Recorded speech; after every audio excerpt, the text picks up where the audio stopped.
be advised that this recorded webinar has been edited from its original format, which may have included a product demo. To set up a live demo or to request more information, please complete the form to the right. Or if you are currently not on CSE Global, there is a link to the website in the description of this video. Thank you. Hello everyone and welcome to today's webinar, Annual Report Requirements, What You Need to Know to Maintain Good Standing. My name is Annie Triboletti and I will be your moderator. Joining us today are Chayla McDevitt and Christine Matarese. Chayla is a Corporate Solutions Manager for the Corporate Legal Solutions Division of CSE and has over 14 years of experience. Chayla is responsible for customer satisfaction, technology training, and new services. Christine is a corporate trainer and quality ops analyst on the Annual Report Service Team based at CSE's global headquarters in Wilmington, Delaware. With over 8 years of experience, Christine focuses on training new customer-facing team members and provides continuing education. And with that, let's welcome Chayla and Christine. Thank you. Thank you, Annie. And thank you to all the attendees for joining us today. I wanted to start by telling you a little bit about CSE. First of all, as part of our culture, the security and stability of our systems are top priority. We have over 2,500 worldwide employees servicing 180,000 businesses, from entrepreneurs through our Incorporate.com website up to 90% of the Fortune 500 are using CSE. We work with law firms all over the world. We have over 3,000 financial institution clients using us for uniform commercial code and real estate document e-recording. 60% of the 100 best global brands use CSE to protect their brand online, from registering their domain to cybersecurity services like DNS and DDoS protection. As I mentioned, security and stability is our top priority. And to that regard, in the resource widget, you will find our security and availability statement is attached. On the agenda and what we're going to go over today. So we're going to talk about what an annual report means in reference to our discussion. We're going to talk about filing and reporting deadlines, requirements by state and entity type, consequences of not filing, differences between a business license, which is more industry specific and location specific, versus an annual report, which is more specific to the state and entity type. And then reasons to outsource annual reports to a vendor like CSE and the benefits that are specific to us.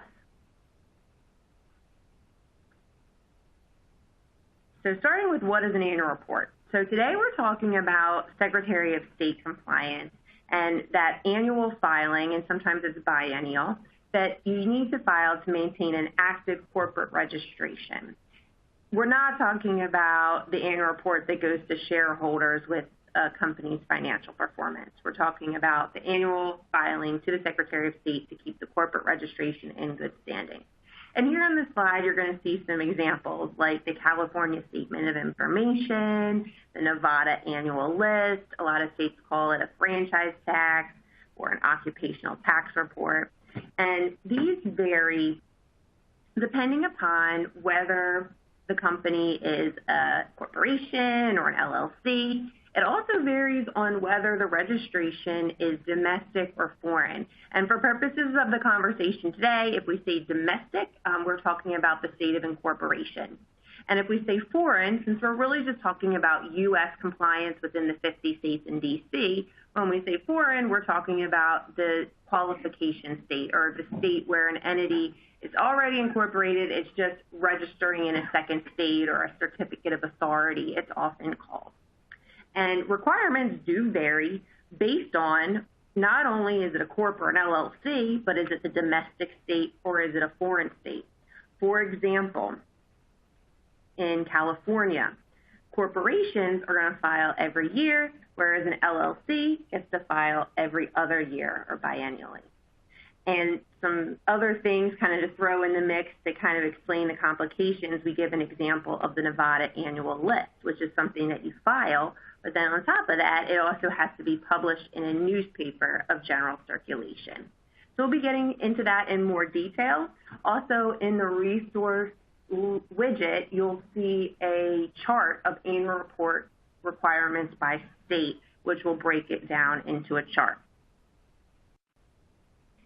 So now that Shayla has told you a little bit about what an annual report is, the next question is, when are annual reports due? And the answer is, it varies from state to state, from jurisdiction to jurisdiction. There's a couple of different categories that these tend to fall into. States may base the due date on your fiscal year end, and we'll get into that more in just a moment. It may be based on your anniversary month, basically the anniversary of when you first registered to do business in that state by filing your certificate of authority. It may be based on your anniversary date, which is the actual date you filed, or it could be on one day annually as determined by the jurisdiction. So some examples of these would be Florida, Delaware, Kentucky, Maine, Maryland, West Virginia. These are all due on a state designated by that jurisdiction. Anniversary month tends to be by the last day of your anniversary month, which is the case in Idaho, Nevada, New Jersey, Washington, and Virginia. Wyoming is an outlier. That is due the first day of your anniversary month. Some anniversary date states are Arizona, Louisiana, Oregon, and Utah. And then the fiscal year end is determined not on your fiscal year end, but the due date is based on when your fiscal year end is. Most states say they're due the 15th day of the third month following your fiscal year end, which for calendar fiscal year ends translates to March 15th. Some of these states are Kansas, North Carolina, Tennessee, Vermont. Shayla mentioned a moment ago that some states do file biannually, meaning every other year as opposed to annually. These states fall into these four categories as well. They may be fiscal year end, it may be a date assigned by the jurisdiction, or it may be based on the anniversary date or month. So DC, Indiana, New York, Nebraska, Iowa, New Mexico are all biennial filings. Once again, some of these states, it varies depending on your entity type as well and whether you're foreign or domestic. So now that we've talked about what a report is and when it's due, what happens if a report is missed? The very first thing that's going to happen, most likely, is there's going to be a change in your status. Once a report is late, your status with the jurisdiction is going to change from active or good standing to inactive or ceased good standing. The next thing is that once your report is late, most jurisdictions are going to assess some type of late fee. These late fees can be very substantial depending on the jurisdiction.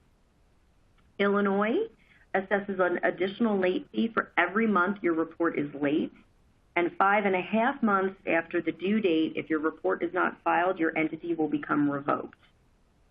Wyoming reinstatements can be over $10,000 if you fail to file your annual report in the allotted time. Wyoming and Illinois both base their fees on your financial information, and there can be substantial fees with both those jurisdictions. Another example of something that can occur when a report is missed is with the state of Missouri. If you need to reinstate, the state of Missouri requires that you obtain tax clearance from the Department of Revenue to ensure that all of your taxes are up to date and current. If you're registered in Utah as a foreign entity, the state of Utah does not have a statute that lets you reinstate. You actually have to re-qualify your business. This can have substantial ramifications, as this will result in a new anniversary date, and you will also be assigned a new state ID number, which can affect your licensing in other areas. So you didn't file your report. Now what happens? What are some of the consequences? As I just mentioned, there's a loss of good standing. Your status will immediately change in most jurisdictions from good standing or active to possibly ceased good standing or inactive. It varies jurisdiction to jurisdiction, the terminology that they use. After a certain amount of time, If the report is not filed, the jurisdiction will revoke your company or put it into a forfeited status. Once this occurs, a reinstatement must be filed. Most states require the past due annual report as well as an additional certificate of reinstatement and additional fees. While your company is in this inactive or revoked status, you don't have the protection of the corporation. You have potentially lost your company name. If another company comes in with a similar name and registers to do business in that state, inactive entities are generally not checked for name conflict. If you're not in good standing, you are unable to obtain a certificate of good standing for the Secretary of State. Certificates of good standing are used for a variety of reasons in your daily business operations, and if your reports are not current, you will not be able to obtain that documentation. You also have the inability to bring a lawsuit. When you don't file your annual report, you are not following the state statute to keep your company in compliance, and as such, you do not have the benefits of having a corporation.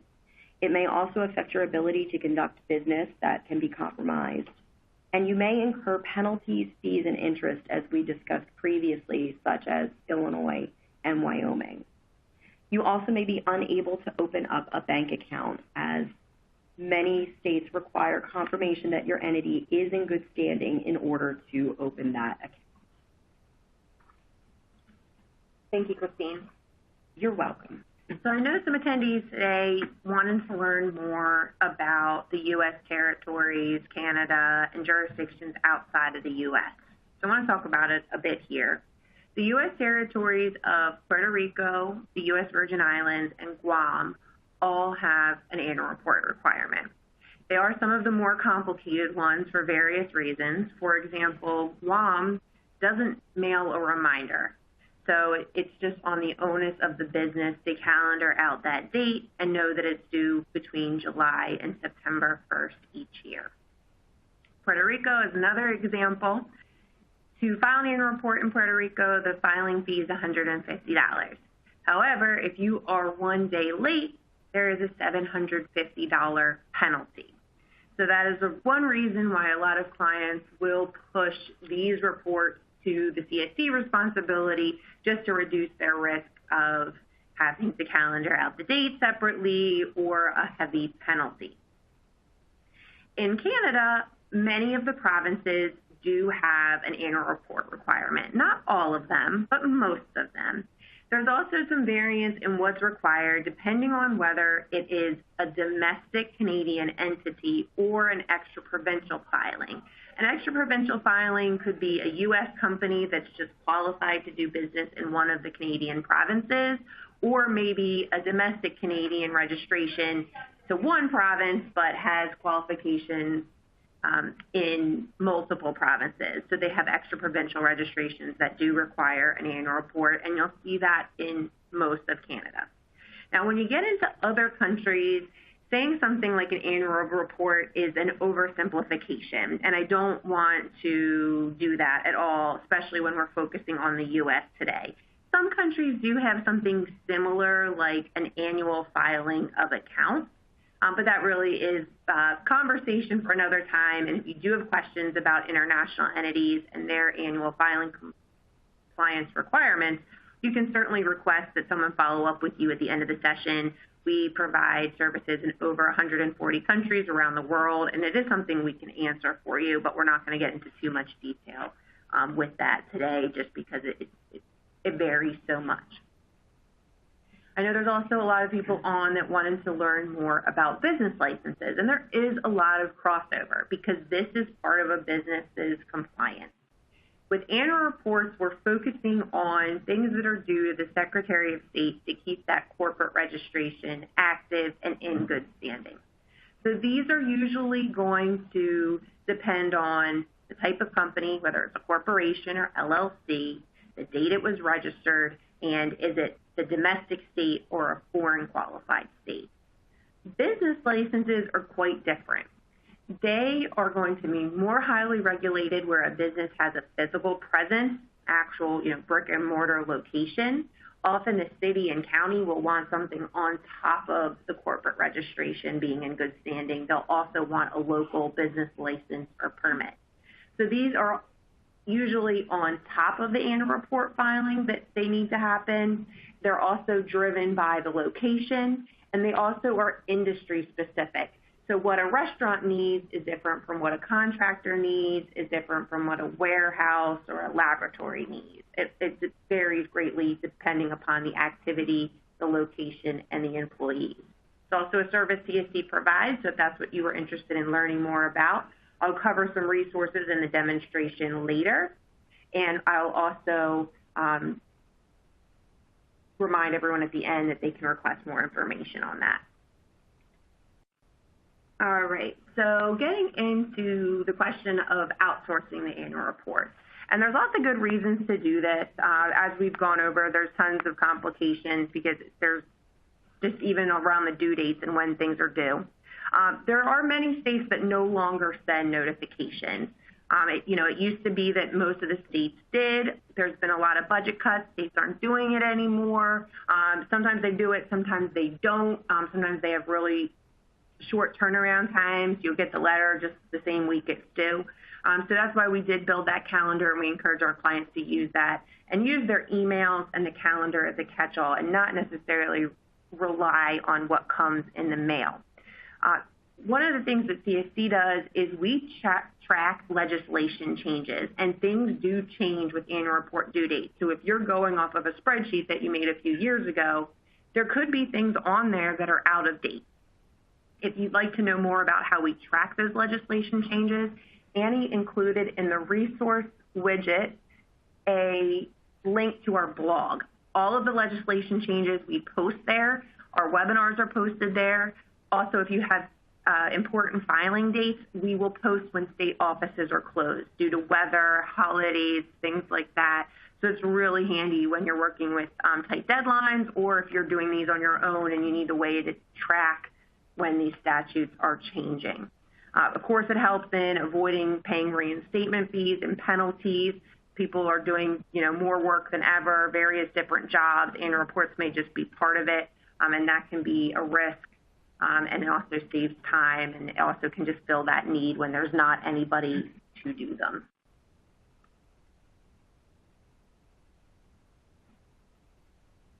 So some benefits to using our annual report prep and filing service. If you do decide that is a service that you would like, one of the first things we do is an audit of your current entity portfolio.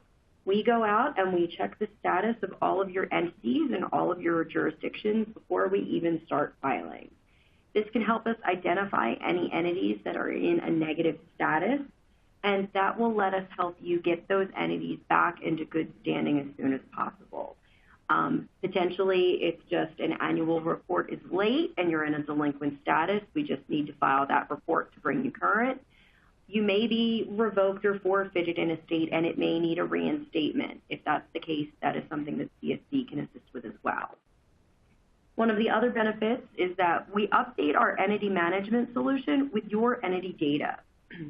The way our service works is we ask you to provide us some basic company information for each of your entities, and with that information, we proactively file your annual report. Most states have moved to online filing, so we don't need to be sending forms back and forth to you for signature. We ask you for basic company information, such as your business address, your fiscal year end, which is very important because that determines when some of your reports are due.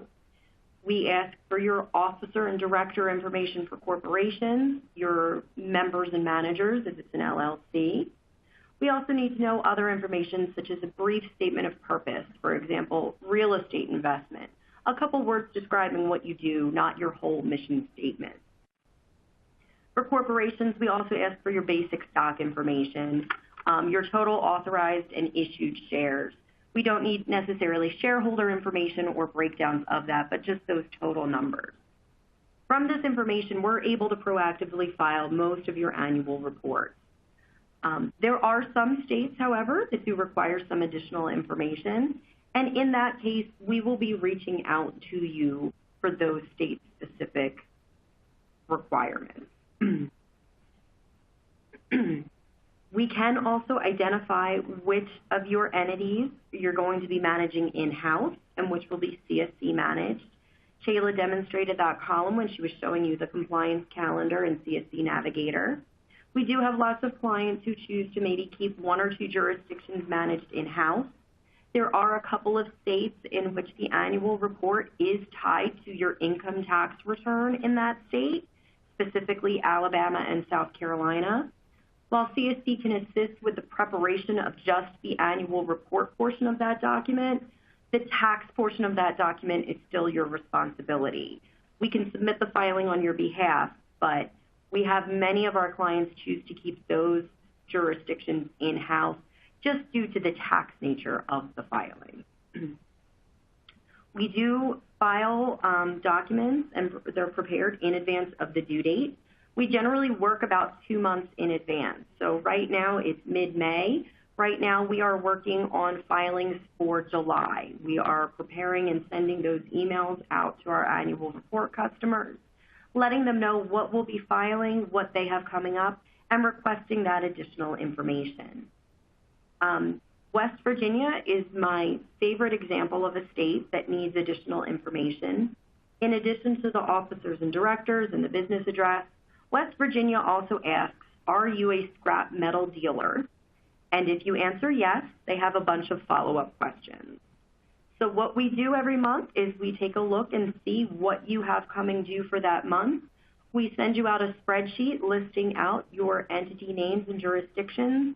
And in the last column of that spreadsheet, we request any jurisdiction-specific information we may need, like West Virginia.